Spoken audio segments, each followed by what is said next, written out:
പൊന്നമ്പലമേട്ടിൽ മകരവിളക്ക് തെളിയാൻ ഇനി മണിക്കൂറുകൾ മാത്രമാണ്. സന്നിധാനം കാത്തിരിക്കുന്നു, ലക്ഷക്കണക്കിന് വരുന്ന അയ്യപ്പ ഭക്തരും കാത്തിരിക്കുന്നു ആ പുണ്യ നിമിഷത്തിനായി.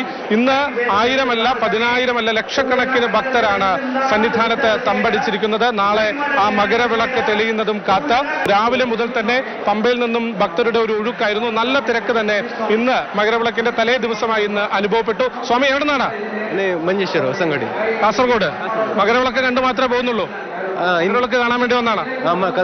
ആദ്യമായിട്ടാണോ മകരവിളക്ക് സന്നിധാനത്ത് നിന്ന് കാണുന്നത്? ഇല്ല, സെക്കൻഡ് ടൈം. സന്തോഷമായി? സന്തോഷമായി. സ്വാമി എവിടെ നിന്നാണ്? മാംഗ്ലൂർ. മലയാളം അറിയോ? കുറച്ച് അറിയും.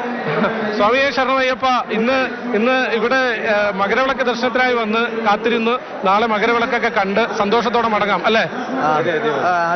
നാളെ പുലർച്ചെ 2:46 മകരസംക്രമ പൂജ. തിരുവാഭരണ ഘോഷയാത്ര ഏതാണ്ട് വൈകിട്ടോടെ പമ്പയിൽ എത്തിച്ചേരും. അവിടെ നിന്ന് സ്വീകരിച്ച് സന്നിധാനത്തേക്ക് എത്തും.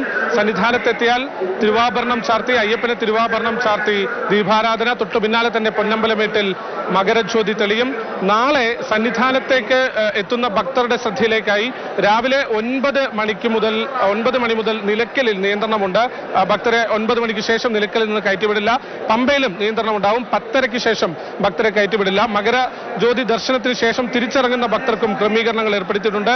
എല്ലാ ഭക്തരും ഒരു വഴിയെ ഇറങ്ങുന്നത് ഒഴിവാക്കാൻ 2 വഴികളിൽ ക്രമീകരിച്ചുകൊണ്ടായിരിക്കും ഭക്തരെ തിരികെ മലയിറങ്ങാൻ അനുവദിക്കുക. മാത്രമല്ല സുരക്ഷ വളരെ പ്രധാനമാണ്. നാളെ മകരവിളക്ക് ദിവസമായ നാളെ സന്നിധാനത്ത് പോലീസിന്റെ നേതൃത്വത്തിൽ വിപുലമായ സുരക്ഷാ സംവിധാനങ്ങളാണ് ഒരുക്കിയിട്ടുള്ളത്.